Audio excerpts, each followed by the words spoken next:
வணக்கம். ஒரு புது காணொளியில உங்கள நான் சந்திக்கிறேன். இன்றைக்கு தான் எங்களோட சேனலுக்கு முதலா வாரீங்கன்னு சொன்னா, கட்டாயம் சேனல சப்ஸ்கிரைப் பண்ணிக்கொள்ளுங்க. அதே நேரம் பக்கத்தில இருக்கிற பெல் பட்டனையும் பிரஸ் பண்ணி வச்சுக்கொண்டீங்கன்னு சொன்னா, நாங்க ஒவ்வொரு வீடியோ அப்லோட் பண்ணிக்கலையுமே உங்களுக்கு நோட்டிஃபிகேஷனா வந்து கொண்டிருக்கும். அந்த வகையில இன்றைக்கு இந்த காணொளியில என்ன விஷயத்த பத்தி பார்க்க போறோம்னு சொன்னா, இந்த சமுர்த்தி திட்டத்துக்கு பதிலா தற்போதைய அரசாங்கத்தால கொண்டு வரப்பட இருக்கின்ற அஸ்வசும திட்டத்த பற்றி தான் பார்க்க போறோம்.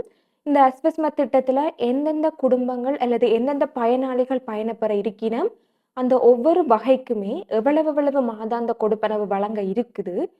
அது தொடர்பா ஏதாவது பிரச்சனைகள் மக்களுக்கு வருமா இருந்தா, இல்லாட்டிக்கு நிதிய பெற்றுக்கொள்றதுல ஏதாவது தாமதம் ஏற்படுமா இருந்தா, என்ன மாதிரியான நடவடிக்கைகள் மக்கள் மேற்கொள்ளணும் என்றத பற்றி ஒரு விரிவான காணொளியா தான் இன்றைய காணொளிய பார்க்க போறோம்.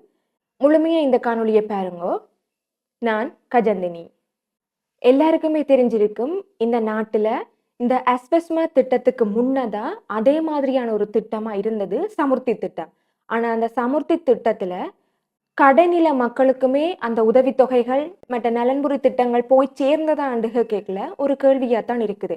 அப்ப அந்த சமுர்த்தி திட்டத்துல இருக்கிற குறைகள் மற்றது அதுல இருக்கிற பிரச்சனைகளை ஓரளவுக்கு நிவர்த்தி செய்து ஒரு புதிய திட்டமா தான் இந்த அஸ்வசும நலன்புரி திட்டம் வந்து அறிமுகப்படுத்தப்பட்டிருக்கு. இந்த ஆண்டு அதாவது 2024ஆம் ஆண்டுல 2 அரச வர்த்தமானிகள்ல இந்த அஸ்வசும திட்டத்தை பற்றி குறிப்பிடப்பட்டிருக்குது. ஒன்று முன்னைய அரசாங்கம் அதாவது ரணில் விக்ரமசிங்க ஜனாதிபதியா இருந்த காலத்துல மே மாதம் 17ஆம் திகதி இந்த அஸ்வசும திட்டத்தை பற்றி ஒரு அரச வர்த்தமானி வெளிவிடப்பட்டது. தற்போது அனுரகுமார திசாநாயக்க தலைமையிலான அரசாங்கமுமே டிசம்பர் மாதம் 21ஆம் தேதி ஒரு அஸ்வசும திட்டத்துக்குரிய அரச வர்த்தமானியை வெளியிட்டிருக்கு. இந்த 2வதா வந்த அரச வர்த்தமானியின் படி முதலாவதா வெளியிடப்பட்ட அதாவது மே மாதம் 17ஆம் தேதி வெளியிடப்பட்ட அரச வர்த்தமானி ரத்து செய்யப்படுறதையும் குறிப்பிட்டிருக்கிறேன். அதே போல இந்த புதிய அஸ்வசும திட்டத்துல எந்தெந்த பயனாளிகள் வந்து பயணப்பெற போயினம், எத்தனை எண்ணிக்கையான குடும்பங்கள் பயணப்பெற போயினம் என்றதை பற்றி தொடர்ந்து பார்ப்போம். இதுல பயணப்பெற குடும்பங்களை 4 பிரிவா பிரிச்சிருக்கிறோம். அதுல ஒன்று மிக வறியவர்கள், ஆபத்துக்குட்பட்டவர்கள், நிலையற்ற தன்மையுடையவர்கள் என்று சொல்லி 4 பிரிவா பிரிச்சிருக்கிறேன். இதுல இன்னொரு கேள்வி வருது, இந்த 4 பிரிவுக்குள்ளேயும் யார் யார் அடங்குவினம்னு சொல்லி. பொதுவா பார்க்க போய்க்கல மிகவும் வறியவர்கள் என்று சொல்லிக்கல இனி இல்லையென்று பொருளாதார ரீதியா சரியா கஷ்டப்படுறாக்கள்லாம் அந்த பிரிவுக்குள்ள வரப்போயினம். அடுத்ததா வறியவர்கள் கேட்டகரி. இந்த பிரிவுக்குள்ள எந்த மக்கள் வரப்போயினம்னு சொன்னா, அவைக்கும் பொருளாதார ரீதியான பிரச்சனை இருக்கு. ஆனா மிகவும் வறியவர்கள் அளவுக்கு அதிக அளவிலான பொருளாதார நெருக்கடிகள் அவைக்கு இல்லை. அடுத்ததா ஆபத்துக்குட்பட்டவர்கள் பிரிவுக்குள்ள பொருளாதார ரீதியா, சமூக ரீதியா அல்லாட்டிக்கு உடல் ரீதியாக பாதுகாப்பு இல்லாத நபர்களை கொண்ட குடும்பத்தை தான் இதுக்குள்ள கொண்டு வரீன. அதே போல நிலையற்ற தன்மைக்குள்ள யார் யார் அடங்க போயினம்னு சொன்னா, இப்ப ஒரு பொருளாதார ரீதியான லெவல்ல இருப்பினும் இன்னும் கொஞ்ச காலம் போகக்குள்ள குறிப்பிட்ட குடும்பத்தின நிலை வந்து பொருளாதார ரீதியாக உயரலாம் அல்லது குறையலாம் என்ற ஒரு நிலையில்லாத தன்மைக்குள்ள இருக்கக்கூடிய குடும்பங்கள் அனைவருமே இந்த நிலையற்ற தன்மைக்குள்ளதான் இருக்க போயின. இப்ப ஒரு ஊரன் எடுத்துக்கொள்ளைக்குள்ள இந்த 4 வகுப்புகள்லையும் யார் யார் எந்தெந்த பிரிவுக்குள்ள போயினம் என்றதை தீர்மானிக்க போறது கிராம சேவகர். அந்த வகையில இந்த அஸ்வசும திட்டத்துக்கு நாங்களும் ஒரு பயனாளியா அமைய வேணும் என்று சொன்னா விண்ணப்பத்தை நிரப்பி நாங்க அனுப்ப வேணும். இதுக்கு முதல் இருந்த சமுர்த்தி திட்டத்தோட நாங்க இந்த அஸ்வசும திட்டத்தை ஒப்பிட்டு பார்க்கக்குள்ள இந்த சமுர்த்தி திட்டத்துல ஒரே மாதிரியான தரத்துல இருந்த வறிய குடும்பத்தை சேர்ந்த மக்களுக்கு தான் தொடர்ச்சியா பயண பெற்று கொண்டிருந்தவ. ஆனா இந்த அஸ்வசும திட்டத்துல அந்த நிலை மாற்றப்பட்டு எந்தெந்த குடும்பத்துக்கு உண்மையிலேயே ஒரு தேவை இருக்கு, எந்தெந்த குடும்பத்துக்கு நாங்க உதவி செய்யக்கல அவை பொருளாதார ரீதியா உயர்வினம் என்று யோசிச்சு அந்த மாதிரியான குடும்பங்களுக்கு தான் தொடர்ச்சியான ஒரு உதவி தொகையா இல்லாட்டிக்கு நலன்புரி தொகையா இந்த தொகையை கொடுக்கறதுக்கு தீர்மானிச்சிருக்கேன். அந்த வகையில இந்த அஸ்வசும திட்டத்தோட ஒரே குறிக்கோள் வந்து ஒவ்வொரு குடும்பங்களோட பொருளாதார நிலையை மேம்படுத்தி அவர்களோட வாழ்க்கை தரத்தை மேம்படுத்துற ஒரு நோக்கமா கொண்டுதான் இந்த அஸ்வசும திட்டம் தொடங்கி இருக்கேன். தொடர்ச்சியா இந்த 4 பிரிவு மக்களுமே எந்தெந்த மாதங்கள் என்ன மாதிரியான தொகையை பெறப்போயினம் என்ற தகவலை இருக்கா பார்ப்போம். இந்த சமுர்த்தி திட்டத்துல வந்து ஒரு நீண்ட கால திட்டமா இருந்ததால வரையறுக்கப்பட்ட மாதங்களோ அல்லது வரையறுக்கப்பட்ட காலங்களோ இல்லை. ஆனா இந்த அஸ்வசும திட்டத்துல அந்த உதவி தொகையை பெறணும் என்று சொன்னா ஒரு குறிப்பிட்ட பீரியட் காலம், அதாவது குறிப்பிட்ட வரையறுக்கப்பட்ட காலம் இருக்குது. அது என்னென்னன்றதையும் தொடர்ச்சியா பார்ப்போம். ஏற்கனவே சொன்னது போல மிகவும் வறியவர்கள் என்ற பிரிவுக்குள்ள வார ஆக்களுக்கு ஜனவரி மாசத்திலிருந்து ஜூன் மாசம் உட்பட 6 மாசத்துக்கு இந்த உதவித்தொகை வழங்க போயினோம். இதுல 4,80,000 பயனாளிகள் குடும்பங்கள் உள்ளடங்கப்பட போது ஒவ்வொரு மாசமும் இவர்களுக்கு தலா 7,500 வீதம் வழங்கப்பட இருக்கின்றது. அடுத்தது வறியவர்கள் பிரிவை பார்த்தோம்னு சொன்னா இவைக்கும் அதே மாதிரி ஜனவரி மாசத்திலேருந்து ஜூன் மாசம் உள்ளடங்கலாக 6 மாசம் இந்த உதவித்தொகை போகுது. இதுக்குள்ள கிட்டத்தட்ட 9,60,000 குடும்பங்கள் இந்த நலன்புரி திட்டத்தை பெற இருக்கினும் மாசத்தொகையா இவைக்கு தலா 10,000 ரூபாய் வழங்கப்பட இருக்குது. அதே போல ஆபத்துக்குட்பட்டவர்கள் பிரிவில் வாராக்களுக்கு ஜனவரி மாசத்திலேருந்து டிசம்பர் மாசம் வரைக்கும் கிட்டத்தட்ட 12 மாதம் இவைக்கு இந்த உதவித்தொகை வழங்கப்பட போது. இதுல தெரிவு செய்யப்பட்ட குடும்பங்களோட எண்ணிக்கை 4,80,000. இவைக்கு ஒரு மாசத்துக்கு கொடுக்கப்பட போற நலன்புரி தொகை 5,000 ரூபாவா இருக்குது. அதே போல நிலையற்றவர்கள் பிரிவுக்குள்ள வாராக்களுக்கு ஜனவரி மாசத்திலேருந்து மார்ச் மாசம் வரைக்கும் கிட்டத்தட்ட 3 மாதங்கள் இந்த உதவித்தொகை போகுது. கிட்டத்தட்ட 4,80,000 மக்கள் இதால பயணப்பெற போயினும் இவைக்குமே ஒரு மாசத்துக்கு கொடுக்கப்படுற தொகை 5,000 ரூபாயா அமைஞ்சிருக்கு.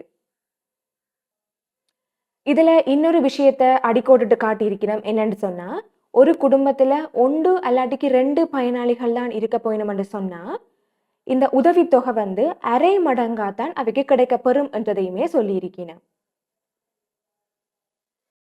இவ்வளவு நேரமும் குறிப்பிட்ட இந்த மக்கள் பிரிவுகளுக்கு மேலதிகமா இன்னும் வேறு யார் யார் இந்த அஸ்வஸ்ம திட்டத்துக்கு கீழே பயனடைய போயினும்னு சொல்லி பார்க்கல கிட்டத்தட்ட 4,10,000 மாற்றுத்திறனாளிகளை உள்ளடக்கின குடும்பங்களுக்குமே இந்த இந்த நலன்புரி திட்டம் பரிந்துரைக்கப்பட்டிருக்குது. அந்த வகையில அந்த மாதிரியான மக்களுக்கு 7,500 ரூபாய் முதல் 17,500 ரூபாய் வரை இந்த பணத்தொகை மாற்றமடைகிறதா காணப்படுது. ஏன்னு சொன்னா சமுர்த்தி திட்டம் ஒரு குடும்பத்துல மாற்றுத்திறனாளி ஒருவர் இருப்பாரா இருந்தா இந்த தனிநபரை முன்னிலைப்படுத்தி தான் அவைக்குரிய உதவித்தொகை கொடுக்கப்பட்டது. ஆனா இந்த அஸ்வஸ்ம திட்டத்துல இன்னொரு மாற்றம் இதுல கொண்டு வரப்பட்டிருக்குன்னு சொன்னா ஒரு குடும்பத்துல மாற்றுத்திறனாளி ஒருவர் இருந்தாலுமே அந்த குடும்பத்தின் பொருளாதார நிலையை பார்த்து அதுகளை மதிப்பீடு செஞ்சுதான் உண்மைக்குமே அந்த மாற்றுத்திறனாளிக்கு ஒரு உதவித்தொகை அல்லது நலன்புரி தொகை தேவைப்படுதான்றதை உறுதி செஞ்ச பிறகுதான் அந்த மாற்றுத்திறனாளிக்குரிய ஒரு உதவித்தொகை கொடுக்கப்பட இருக்கிறதாயும் குறிப்பிட்டிருக்கிறார். அதே போல இப்ப வரைக்கும் காரணம் அறியப்படாம நீண்டகால சிறுநீரக நோயால பாதிக்கப்பட்ட ஆட்களுக்குமே இந்த உதவித்தொகை வழங்கப்பட போகுது. இதுல கிட்டத்தட்ட 50,000 குடும்பங்கள் பயணப்பெறக்குள்ளதா இருக்க போகுது. இவைக்குரிய மாதாந்த உதவித்தொகையா 7,500 ரூபாய் வழங்கப்பட இருக்குது. அதே போல கிட்டத்தட்ட 8,20,000 முதியோர்களுமே இந்த உதவித்தொகையை பெற இருக்கினும் அவர்களுக்கான தொகை 3,000 வரையறுக்கப்பட்டிருக்கு. இந்த கடைசியா சொன்ன 3 பிரிவினருக்குமே ஜனவரியிலிருந்து ஜூன் மாசம் உள்ளடங்கலாக 6 மாசத்துக்கு தான் இந்த உதவித்தொகை வழங்கப்பட இருக்கிறதாகவும் குறிப்பிடப்பட்டிருக்கு.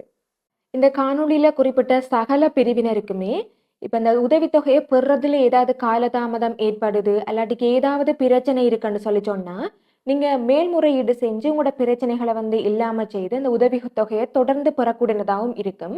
இந்த அஸ்வஸ்ம திட்டம் பற்றி உங்களுக்கு மேலதிகமா ஏதாவது விளக்கம் தேவை அல்லது ஏதாவது சந்தேகம் இருக்குமா இருந்ததுன்னு சொன்னா கட்டாயம் உங்களோட பிரிவுக்குட்பட்ட GS அதாவது கிராம சேவகரை அணுகி நீங்க விளக்கங்களை பெற்றுக்கொள்ளக்கூடதாகவும் இருக்கும். இதே போல 2025ஆம் ஆண்டு ஜனவரி மாசத்திலிருந்து இன்னொரு திட்டம் தொடங்க இருக்கிறதா பிரதியமைச்சர் செனவிரத்ன குறிப்பிட்டிருக்கிறார். இது முற்றுமுழுதா மாணவர்களை நோக்கமாக கொண்டுதான் இந்த திட்டம் ஆரம்பிக்கப்பட இருக்குது.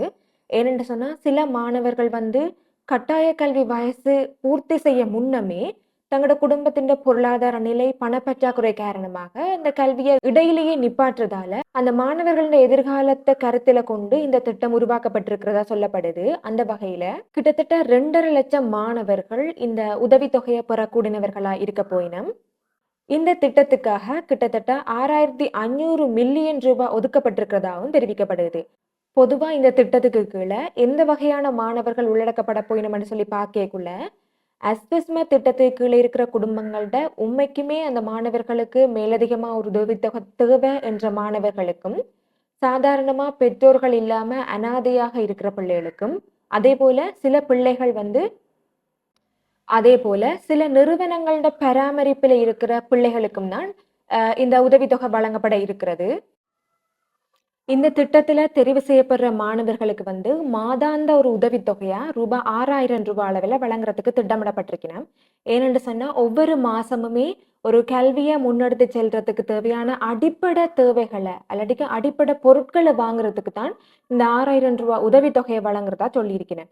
உதாரணமா எழுது பொருட்கள், புத்தகங்கள், சீருடைகள் போன்ற அத்தியாவசியமான பொருட்களை வாங்குறதுக்கு தான் இந்த உதவித்தொகை வந்து ஒதுக்கப்பட்டிருக்கிறதாவும் சொல்லியிருக்கிறேன். இவ்வளவு விஷயத்தையும் உள்ளடக்கினதுதான் இந்த காணொளி. இந்த காணொளி சம்பந்தமா உங்களோட கருத்துக்களையும் கட்டாயமே கமெண்ட் செக்ஷன்ல பதிவு செய்து கொள்ளுங்க.